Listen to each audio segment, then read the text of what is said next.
Hello అండి. ఇప్పుడు ఈ దోసకాయ ముక్కలు ఉల్లిగడ్డలు కట్ చేసి పెట్టుకున్నానండి.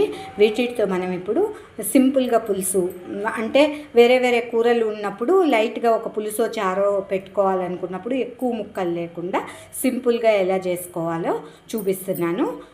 హలో అండి, నేను మీ గాయత్రి. శ్రీమాత్రే నమః. చూస్తున్నారు కదా, ఇప్పుడు నా దగ్గర అయితే ఒక దోసకాయ ఒక్కటే ఉన్నది, ఉల్లిగడ్డలు ఉన్నాయి. అందుకని వీటితోనే నేను పులుసు పెడదాం అనుకుంటున్నాను. అది ఎలా పెడుతున్నానో చూసేయండి. పొయ్యి మీద కుక్కర్ పెట్టుకున్నాను, చిన్న కుక్కరు. తగినంత ఆయిల్ వేసుకుంటున్నాను. పోపులోకి కావాలి కదా, మీరేమంటారో, పోపు అంటారు, తిరగమూత అంటారు, పేర్లు ఏదైనా. అన్నీ పోపు దినుసులన్నీ వేసేసాను. మీకు ఇది వరకు ఒకసారి ఆల్ పర్పస్ పప్పుచారు పెట్టుకోవడానికి, సాంబార్ పెట్టుకోవడానికి, ఇలా పులుసులకి అన్నిటికీ ఉపయోగపడే ఒక పౌడర్ని నేను ఒక పొడిని తయారు చేసి పెట్టాను. అది వీడియో కూడా పెట్టాను. నేను ఇప్పుడు దీనికి ఐకార్ట్లో పెడతాను. ఇప్పుడు అదే పొడితోటి నేను మీకు ఇది పులుసు చేసి చూపిస్తున్నాను. మనం పులుసులు పెట్టినప్పుడు మరీ నీళ్ళలాగా లేకుండా చిక్కదనానికి కూడా దాన్ని యూజ్ చేసుకోవచ్చు. ఇప్పుడైతే నేను ఆ పొడినే యూజ్ చేస్తున్నాను. అది ఎట్లా తయారు చేశానో కూడా వీడియోలో ఐకార్ట్లో పెడతాను. ఇప్పుడు ఈ ముక్కలు కూడా వేసేసుకున్నాను. పులుసు కాబట్టి ముందుగా ఉల్లిగడ్డలు వేగాలి అన్న ఇదేం లేదండి, అందుకనే అన్నీ కలిపి వేసేసాను. అట్లనే కరివేపాకు కూడా వేసుకున్నాము మీతో మాట్లాడుతూ. తగినంత పసుపు వేస్తున్నాను. ఇప్పుడు ఇది ఒకసారి కలుపుకుందామండి. ముక్కలు మగ్గేదాకా సిమ్లో ఉంచుకొని ఉడికించుకుంటున్నాను. మగ్గిన తర్వాత చింతపండు పులుసు పోద్దాము. చూడండి, ఇప్పుడు కొద్దిగా మగ్గినాయి, బాగా ఏం మగ్గలేదు. దీంట్లో చింతపండు పులుసు పోసుకుంటే ఆ వాటర్లో ఉడుకుతాయండి. కొంచెం మంచిగానే ఉడకాలి ఇవి.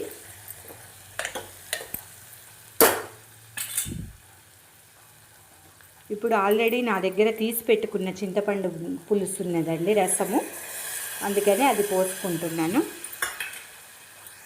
మనకి ఎంత పులుసు కావాలో దానికి తగ్గట్టు వాటర్ మనం వేసుకున్న పులుపుకి తగ్గట్టు అడ్జస్ట్ చేసుకోవాలండి.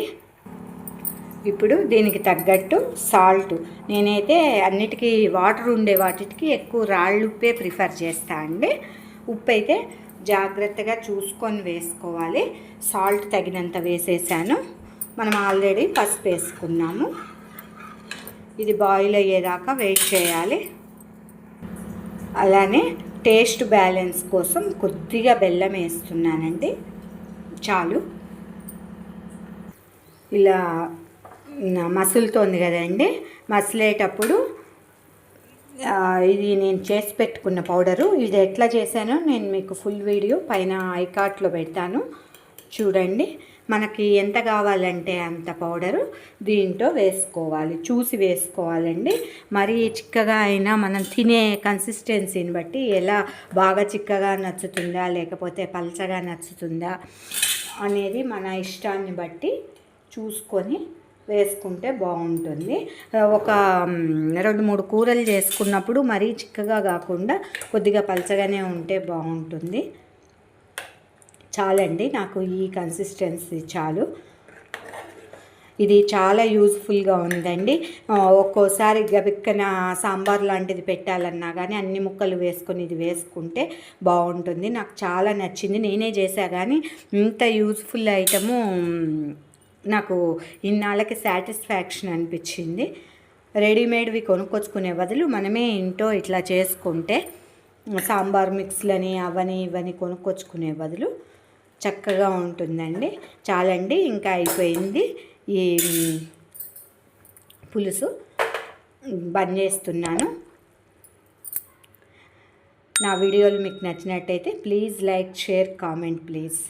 ధన్యవాదాలు.